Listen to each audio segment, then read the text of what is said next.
Olá, minha amiga, meu amigo, hora do nosso encontro nesta terça-feira, 14 de outubro. Num 14 de outubro, em 1983, a rainha Elizabeth II me entregava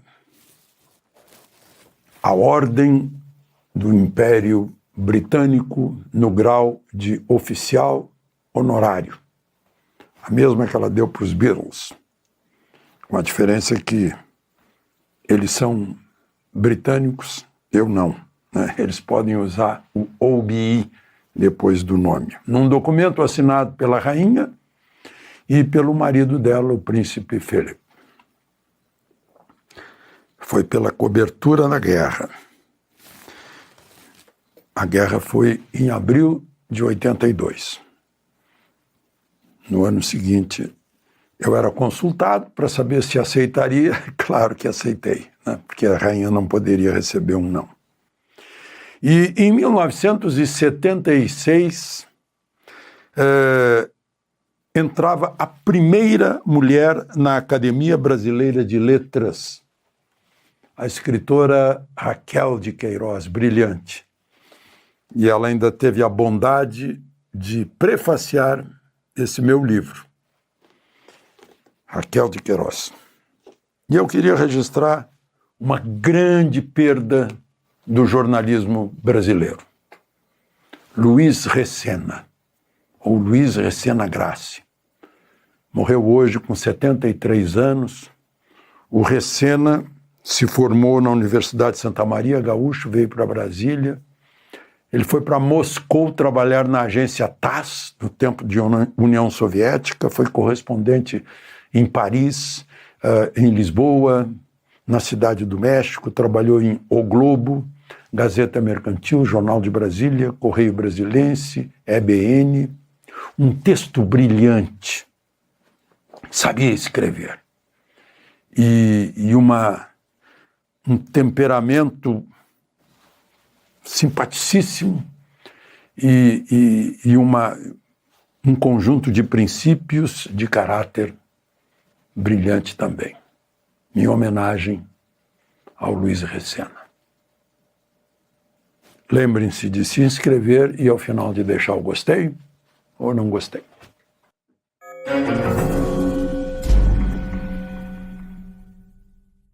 Pois é, pelo menos aquela enxurrada de inversões do devido processo legal. Hoje, o Procurador-Geral da República, Paulo Gonet, mandou dizer para o Lindbergh Farias e para Talíria Petroni, do PSOL, o Lindbergh é líder do PT, que eles não têm poder de pedir prisão de Eduardo Bolsonaro, não têm legitimidade, que eles não estão habilitados para isso. O Eduardo Bolsonaro, deputado, né, já tem um processo lá que o relator mandou para o arquivo, mas parece que houve um pedido de vistas, ainda está rolando.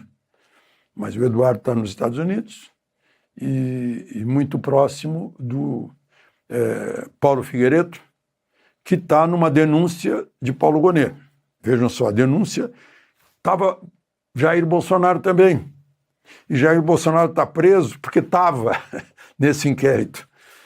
Só que o Paulo Gonet não teve como enquadrar Bolsonaro, mas está denunciando Eduardo Bolsonaro e Paulo Figueiredo. E o relator, para variar, é sempre Moraes. Moraes teria poder de pedir prisão preventiva dos dois. Vai ter que mandar uma carta precatória não vai poder prender direto, né? Vai ter que mandar via Ministério de Relações Exteriores, Ministério da Justiça, Departamento de Justiça lá, Departamento de Estado, se fizer isso. Mas é muito interessante imaginar que os dois tivessem poder de coagir o governo dos Estados Unidos a ameaçar o Supremo para libertar Bolsonaro, para não condenar Bolsonaro. É isso que está em jogo. Bom, a Comissão de Relações Exteriores do Senado Federal criou um grupo solidário com 2 deputados russos, a deputada Valentina Ivanovna e o deputado Volodin, que são apoiadores de Putin, porque eles foram sancionados com a lei Magnitsky, porque eram 2 que estavam apoiando e estimulando a invasão da Ucrânia. A lei Magnitsky se baseia num perseguido político na Rússia e ela pretende ser aplicada contra qualquer pessoa do mundo, qualquer autoridade que abuse dos direitos humanos. O interessante é que não apenas os Estados Unidos sancionaram, mas a Nova Zelândia, a Bélgica, a Austrália e o Reino Unido sancionaram esses 2. Teve só 2 votos contra. Da presidente da comissão, a ex-ministra Tereza Cristina, e do senador pelo Rio Grande do Sul, o general Hamilton Mourão. Foram os 2 que votaram contra. O astronauta é da comissão, ele se tornou astronauta numa nave russa e votou a favor da criação desse grupo de apoio aos deputados apoiadores de Putin. Só para a gente lembrar, né? Lula também foi lá nos 80 anos da vitória, que é comemorado um dia depois do 8 de maio, lá no Kremlin, para assistir ao desfile. E esqueceu dos soldados brasileiros que morreram no fronte italiano, lutando contra os alemães, e estão no memorial lá na Praia do Flamengo. Esqueceu daqui, ele que é o comandante supremo das Forças Armadas, mas foi lá. Putin não poderia vir ao Brasil, só para a gente lembrar, ele está procurado pelo Tribunal Penal Internacional, onde foi condenado pelo sequestro de 19 mil crianças ucranianas que foram levadas para a Rússia e passaram lá por uma lavagem cerebral, e muitas adotadas por famílias russas. Nós dependemos, só para lembrar, do diesel russo. E eu lembro que Bolsonaro foi lá, sim, falou com o Zelensky na Ucrânia, depois conversou com Putin, né, pelo interesse brasileiro dos fertilizantes e do diesel também, que a gente depende. Falando nisso, né, eu citei aqui poder militar.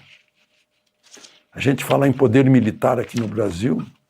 Como vocês sabem, o poder de um país, o poder nacional, é composto do poder econômico, o poder social, né, e o poder militar, que é o poder de dissuasão.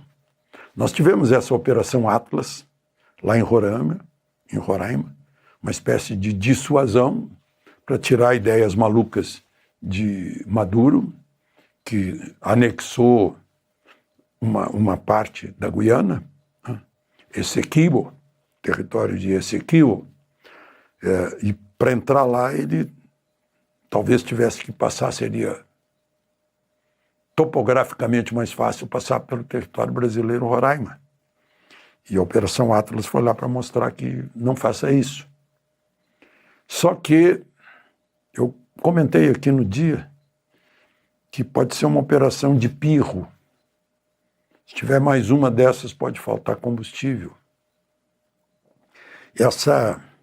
Esse esvaziamento do poder militar brasileiro vem desde o governo Fernando Henrique, continuou com governos petistas. Falta modernização, falta equipamento, e com isso falta estímulo para os militares. Até para os jovens que sentem a vocação, mas estão desestimulados. A Força Aérea, infelizmente, tem muitos casos de pilotos que foram formados, e olha, uma formação custosa, e que foram para a iniciativa privada, por falta de estímulo. Eu estou falando nisso aqui porque a Avibras está numa situação terrível e é uma grande empresa, indústria de defesa. Lembram-se do que aconteceu com a Engesa, né, que produziu aquele maravilhoso blindado Osório. Eu vi um exemplar lá na Centro de Treinamento de Blindados em Santa Maria. Era um blindado que estava par a par com a ponta da época. Não conseguiu um negócio lá com Irã ou Iraque. E aqui faltou compras do próprio Exército Brasileiro. Faltou a verba. Ou seja, falta o estímulo para ter uma boa indústria de exportação e de fornecimento, que significa autonomia em caso de guerra, autonomia em caso de uma agressão, necessidade do poder dissuasório, a projeção do poder militar. Como é que o Trump chega lá e impõe a paz? Porque tem poder bélico. Agora mesmo ele disse que o Hamas, se não entregar as armas, ele vai lá tirar. E deve imaginar como, ele disse. Né? Eu disse aqui que eu estava cético por falta de vontade do Hamas. Né? Hamas vai querer esconder as armas. Né? Mas falando nisso, um vereador de Belo Horizonte postou o seguinte nas redes sociais: quem acabou com a guerra em Gaza chama-se Luiz Inácio Lula da Silva. Trump ajudou a financiar a guerra. Lula fez acordo pela paz. Obrigado, Lula. O nome do vereador é Pedro Rousseff, sobrinho de Dilma. Puxou a tia. De Brasília, Alexandre Garcia.